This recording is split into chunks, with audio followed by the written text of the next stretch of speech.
Okay, so we move into verse 24, Romans 1:24 here. God's wrath has been revealed from heaven against godlessness and against people who, by their unrighteousness, suppress the truth, which leads to lack of faith in God. First, they don't even acknowledge Him. We don't acknowledge Him. I explained how that happened in my life. Many people have the same experience. Then we create other ways of finding something to worship, and that's a part of God turning us over to what we have said we desire. We have basically told God, your gospel is pointless, it's meaningless to me, I don't care about it, don't believe it, don't accept it, at least and so then God says, well, all right, so you're suppressing the truth, so therefore God's wrath is revealed. And it's revealed in these ways of turning us over to our own debased minds. As we look at verse 24, then God delivers them over to the cravings of their hearts to sexual impurity, degrading their bodies among themselves. He talks about that for 3 or 4 verses here.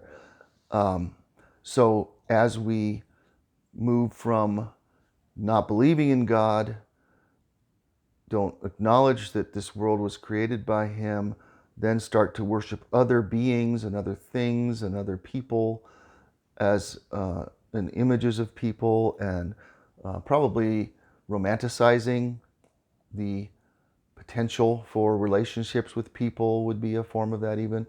Then we get into just kind of a crass, debased sexual cravings and impurities that we often hit us out just right between the eyes. If you're a teenager, if you've ever been a teenager, you know how that goes.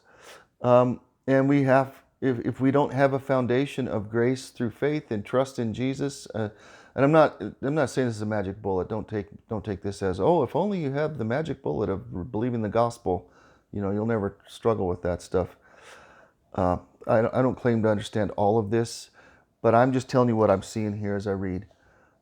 It does appear that as we reject the gospel, we become more and more given over to our own impurities, including sexual desires that are out of alignment with God's plan for a husband and wife getting married, having a family, and staying together. And a lot of us have failed at that, including myself.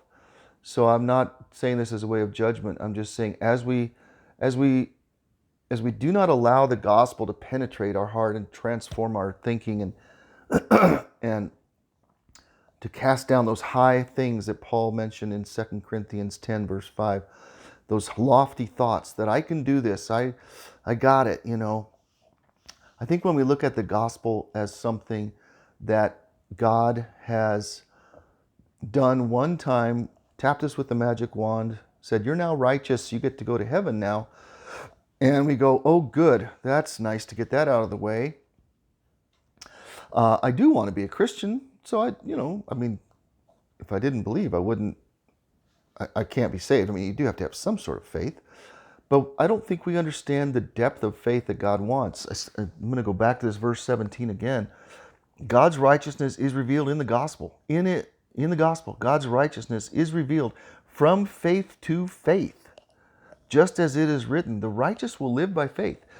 So we're looking at God. Paul is giving us a contrast here between the righteous life that trusts God through the gospel, through Jesus Christ and what He's done on the cross, and our own inability to be righteous on our own, turning to God every time we are dealing with a concept of what's good and what's right. Instead of going to that tree of knowledge of good and evil, I'll figure it out by myself. I can make that decision. I'll tell you, God, what is good, and you kind of have to accept it. No, we're going to go to the tree of life instead and learn from Him and receive His grace to understand and live by faith. And when we don't do that, He's contrasting what that life looks like.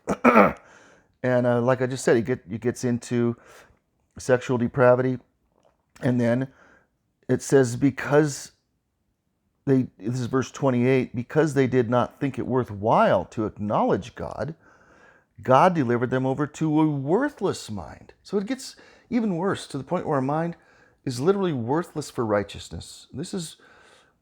I think this is all regarding righteousness. The conversation is about righteousness. We have a mind that's worthless as far as understanding righteousness if we don't listen to God's way. And then we do what is morally wrong. So now we don't even morally have anything to present to God that he could even go, well, you're not righteous, but at least you're not just lawless. We actually start to become lawless. And we're filled with unrighteousness, with evil, with greed and wickedness, full of envy, murder, quarrels, deceit, and malice.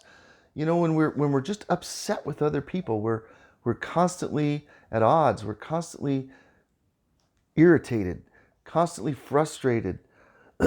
And again, we work through these things often in counseling, and that's fine, and that's better. It's much nicer to live your life without constantly being unforgiving and mad and angry at everybody around you. But it still doesn't take us into the realm of righteousness with God. So we've just, it's great to get some of those things settled again, and not live in just this completely out of control life. But what Paul's saying here is, if we don't if we don't get it right, we are still going to have some of those issues if we don't turn to God. They are gossips, slanderers, God haters. Think about that. You're either a God lover or a God hater. And I'm not saying that condemningly. I've had a hard time loving God after my brother died, and after many things happened in my life, after a lot of struggles that I didn't understand. I wouldn't say I hated God, but I certainly didn't love him. I wasn't singing. I couldn't sing for probably over a decade. I really couldn't sing joyful songs of thanksgiving. I knew I should, but I couldn't. I just couldn't. So it's not that oh, you're a God hater, you're awful. It's just, this is what happens when we turn away. If we don't allow God to transform our hearts, this is where we're going to wind up. It's just what's going to happen. We have to look to him. We have to go to him for help, or we're not going to be in a good place. We become God haters, arrogant, slanderers, which means blasphemers. So we blaspheme others and God. We're proud. We're boastful. So see, you can be in a position of thinking you're not doing good enough and condemned and feeling bad about yourself all the time, or we can be in a place of being proud and thinking we got everything figured out and we don't need God's help. Evil, inventors of evil. Think of the ways people have invented to become evil. It's just insane. Disobedient to parents, just in basic everyday life, just for the sake of being bratty. Undiscerning. I've been undiscerning for sure. Sometimes I still am. Untrustworthy. I'm still not as trustworthy as I would like to be. I know there's times where I'm not as trustworthy as I should be. Unloving and unmerciful. Think of that one. Unmerciful. Think of our current situation and the rage that people have politically towards others. God's saying that's because we have abandoned him. We've not let the gospel penetrate our hearts. Although they know full well God's just sentence, that those who practice these things deserve to die, they not only do them, but they even applaud others who do them. So this is the end of those of us who reject God's way of righteousness, which comes by faith in Jesus. Daily lowering ourselves in our own estimation, exalting God in our estimation, and trusting him for our salvation. This is the end. It's a sad and scary thing. May God deliver us from winding up without faith in him and trusting in him.